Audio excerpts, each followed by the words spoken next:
Hello there, everybody. Welcome to another episode of the Changing Minds podcast. I am, of course, Owen Fitzpatrick. And in this episode, what I want to do is talk to you about what I believe to be are 12 of the most important questions that you can possibly ask yourself. And many of them will be surprising to you. These are not questions you will have heard.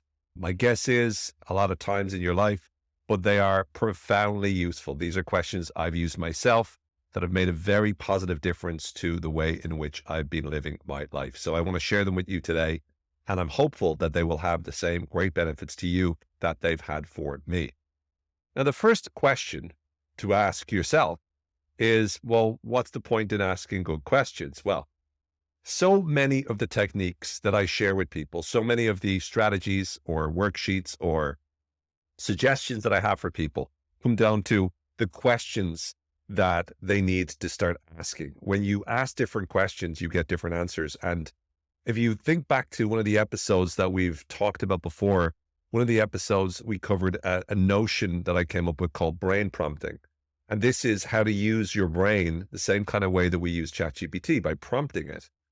And one of the most useful type of prompts for your brain is questions. You ask your brain questions, and your brain then goes on a search to find the answers.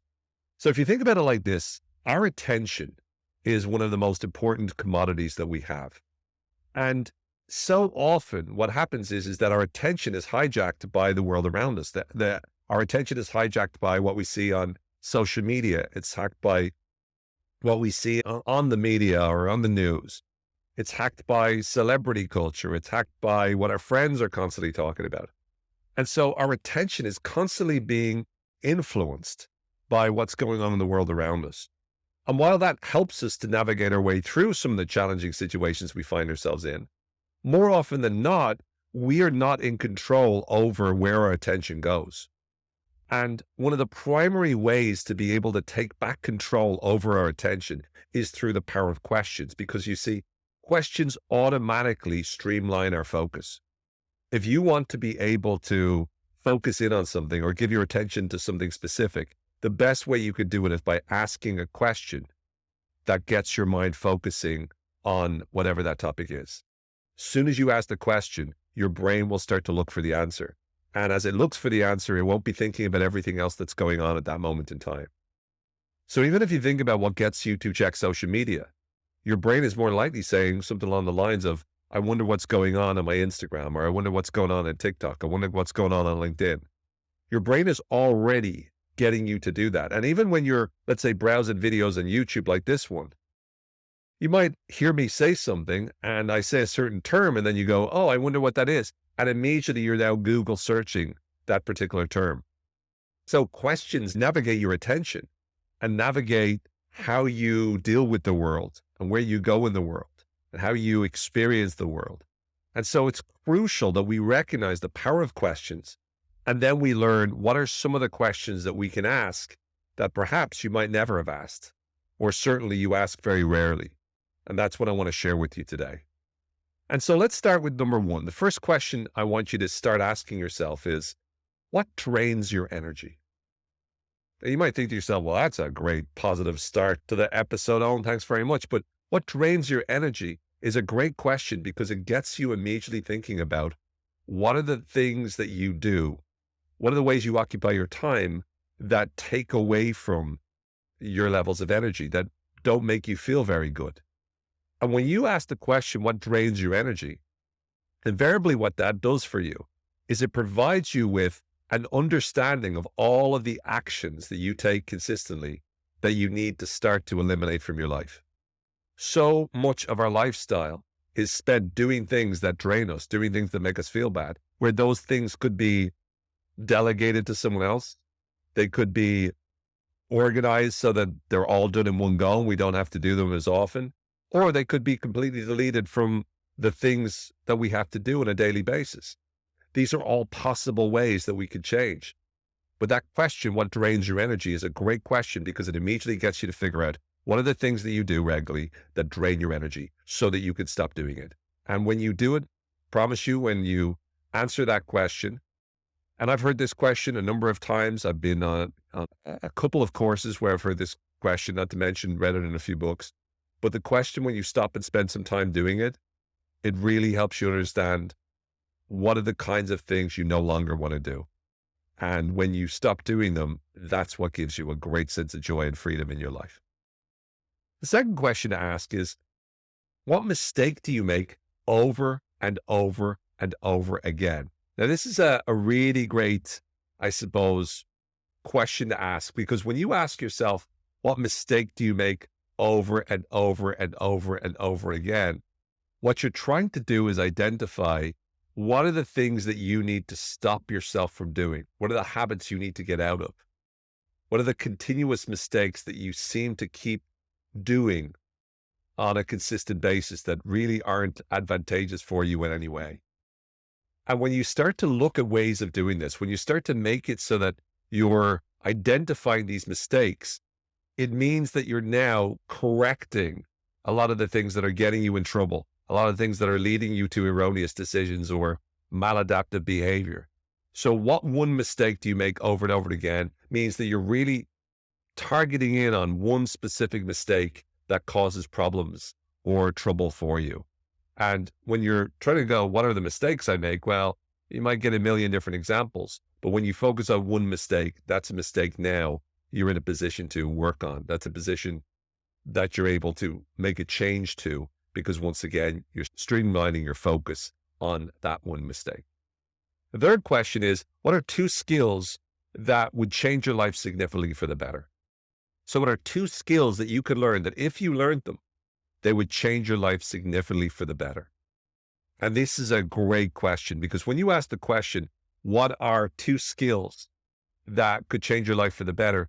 It offers you the opportunity to be able to start to improve the quality of your life. So think about it like this. If you knew, if only I could do this better, if only I can negotiate better, that would make my life a lot easier. I'd sell a lot more. I'd have a lot happier of a relationship. Or maybe it's standing up for yourself as a skill that you know would help you to do better. Or public speaking is a skill. Or maybe it's even managing your emotions, being mindful. Mastering mindfulness would help you to do this.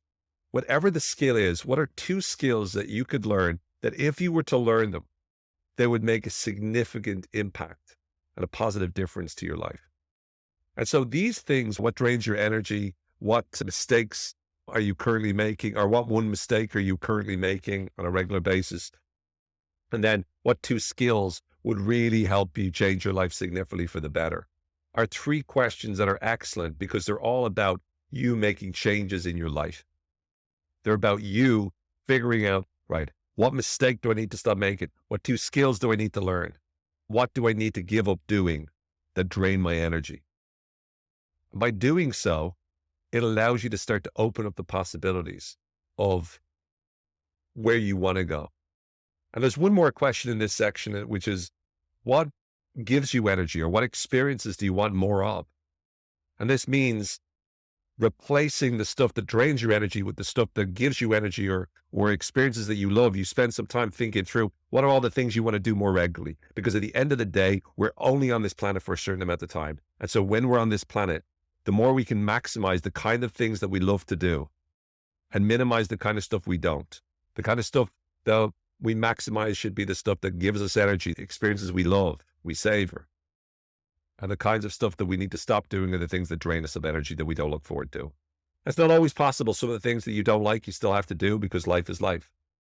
But it's about figuring out how you can start to move from the stuff that drains you to the stuff that you want to do more of, and trying to find ways to be able to make that more likely to happen. Because again, we've got to make the most of every single experience that we possibly have.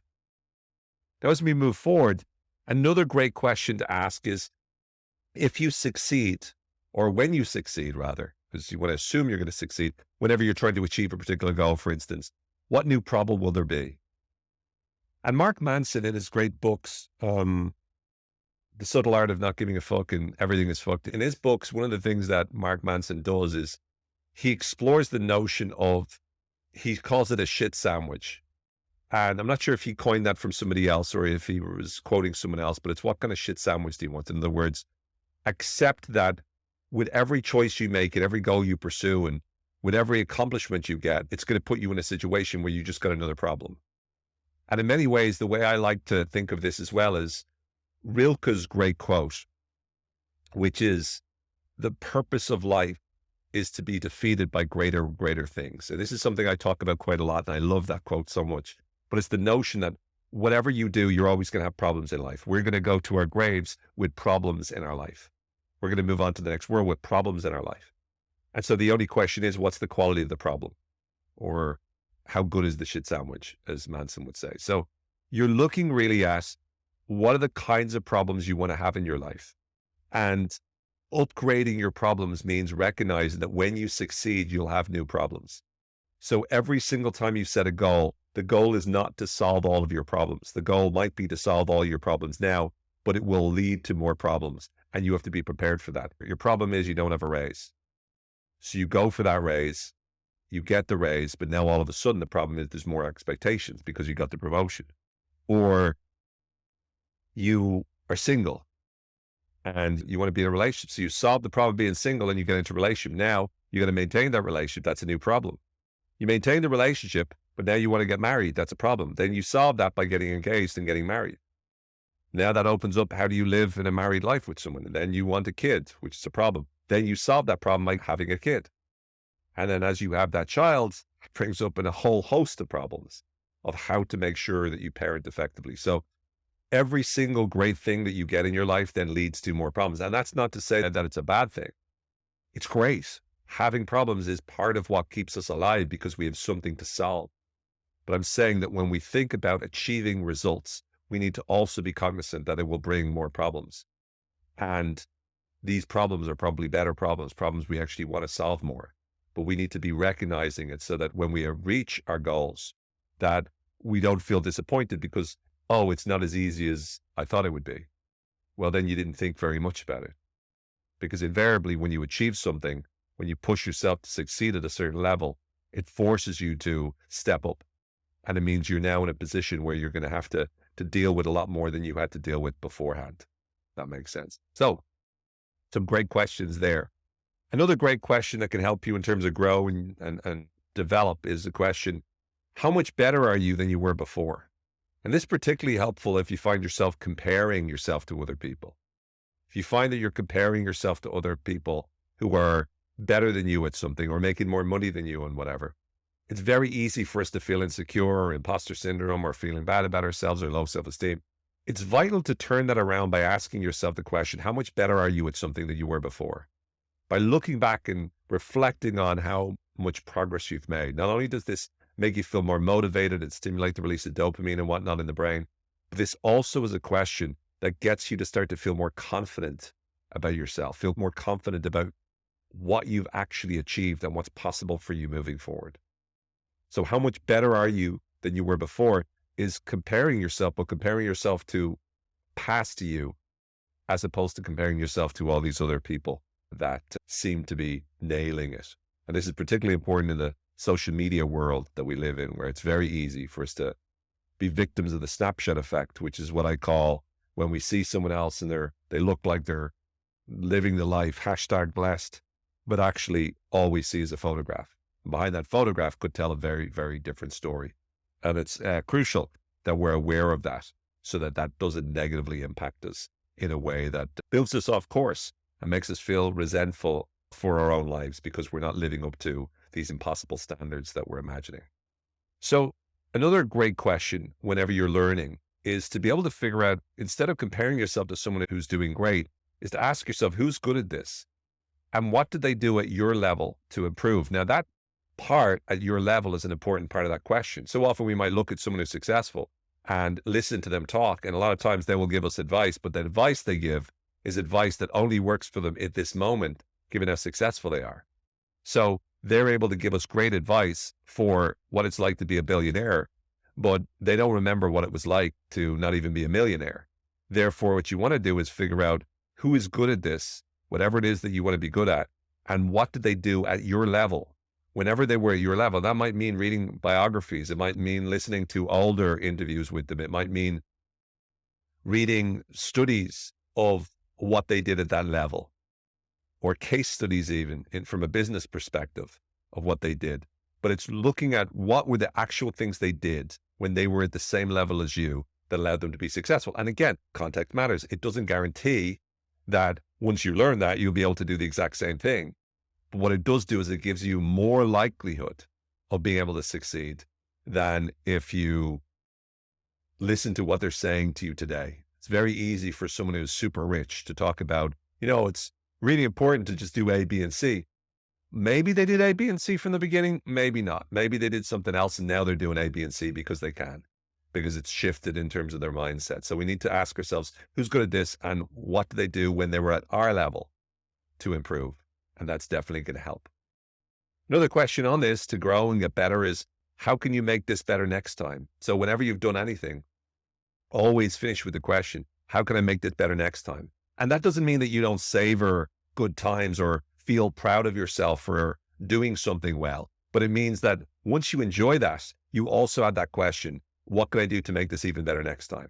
And you're training yourself to always ask that question, because when you ask that question, your brain is more likely to keep looking for the information to help improve and to be able to give you what you need to adjust and optimize your performance at every single level. So how can you make this better next time is a great way of ensuring that you're propelling yourself forward. A great question from the field of NLP and Dr. Richard Bandler in particular is the question, how do you know when to do this? And this is really about whenever you're struggling or whenever you're creating the wrong kinds of emotions or you're making mistakes, asking the question, how do you know when to do this? Is it really about, first of all, presupposing that it's something that you're doing as opposed to something you're having? You're not having this feeling, is that you're doing it. And it's how do you know when to do this is identifying what are the triggers that you notice in your environment that are getting you to go into engaging in this particular behavior. So for example, if you're scared, how do you know when to be scared? It's getting you to recognize what are the triggers that get you to the point where you start building up this fear in your mind. You start imagining worst case scenario. You start thinking about how awful things are. By you be able to ask that question or answer that question, right? How do you know when to do this? It allows you to identify exactly what's been happening so that you can ensure that you're able to deconstruct what you're doing and avoid those situations moving forward. And even if this is used about a positive behavior. So for example, you're trying to learn what you do when you're really successful at something, when you nail a presentation. How do you know when to do this? Helps you to identify how you're doing what you're doing inside your head.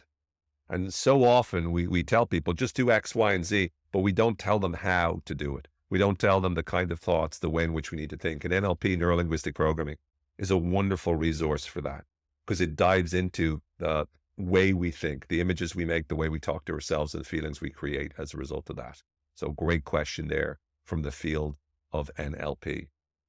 The next one is more to do with possibilities. What would you do if it was possible? So once again, you're in a situation, you're saying to yourself, I can't, I'm not sure I'll be able to do this.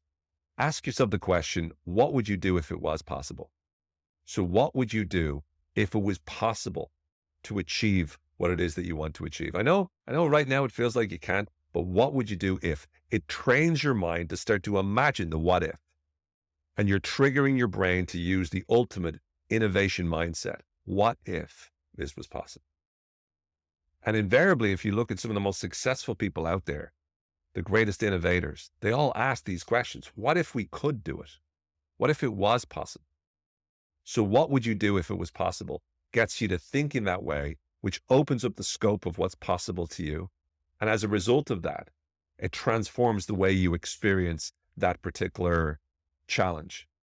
It helps you to start to feel, I can take this, I can handle this, I can deal with this successfully. Another great question here is, well, why not you? And this is really when we emphasize in the I can't, we emphasize the I. Well, I can't do this. And this is when we go, well, why not you? Why not you? Why can you not do it? And it's more of a rhetorical question than anything. So this is one of the questions that you're not necessarily asking it for the answer, but you're really asking it. It's rhetorical in the sense that you're presupposing that you can do it. You're saying, well, why not me? And you're pointing out the fact that if someone other human being can do it, there's every likelihood that you can do it too. And why shouldn't it be you?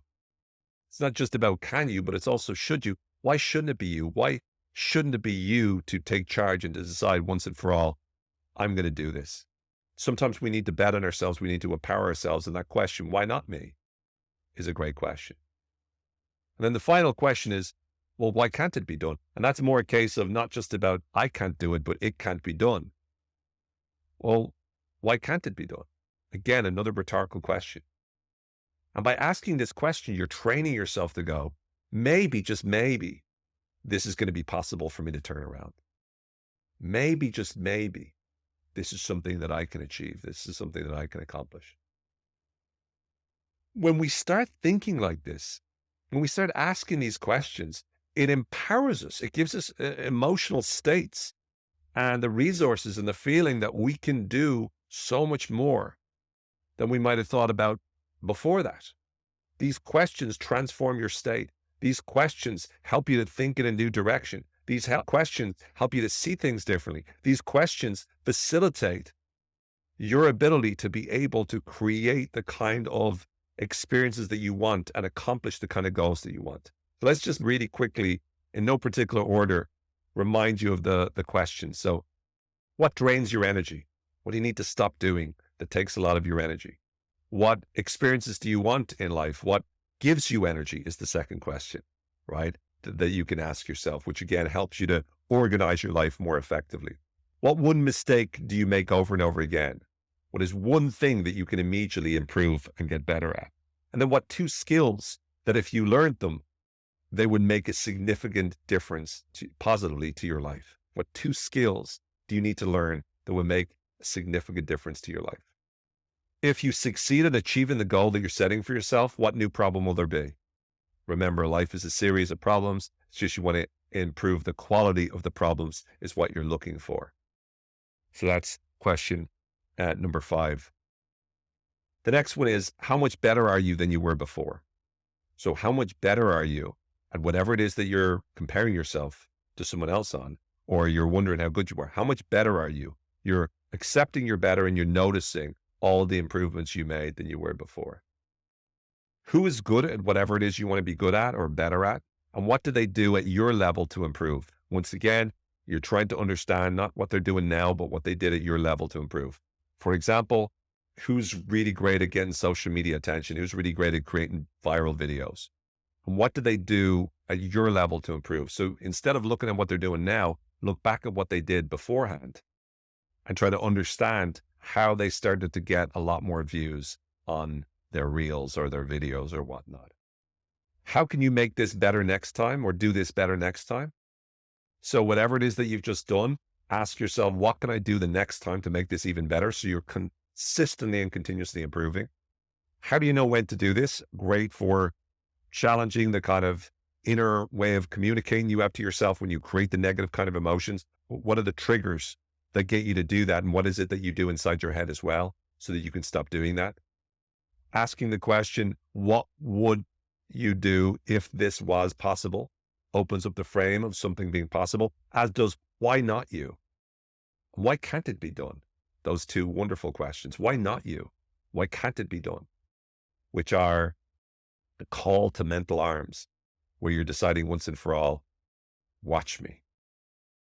Wonderful, wonderful question. So these are 12 powerful questions which have made a really great difference to my life. And I think they'll make a big difference to yours as well. So give them a go. Ask the questions. Do what you got to do. But for now, take care. Be well. If you are not signed up for my newsletter, owenfitzpatrick.com/newsletter, definitely get on the list. Weekly, I send you an email with a thought-provoking article. And there's always a practical strategy to it as well, something that you can actually do. But thought-provoking article that hopefully will change your mind. It's called Inner Propaganda. And it's super cool. So get on the email list for that. Go to owenfitzpatrick.com/newsletter. But for now, enjoy the rest of your week. Have a great one. I look forward to seeing you very, very soon on the next episode of the Changing Minds podcast. Please rate and review. Let me know what you think. And for now, take care. May the force be with you and may you continue to believe better. Bye-bye.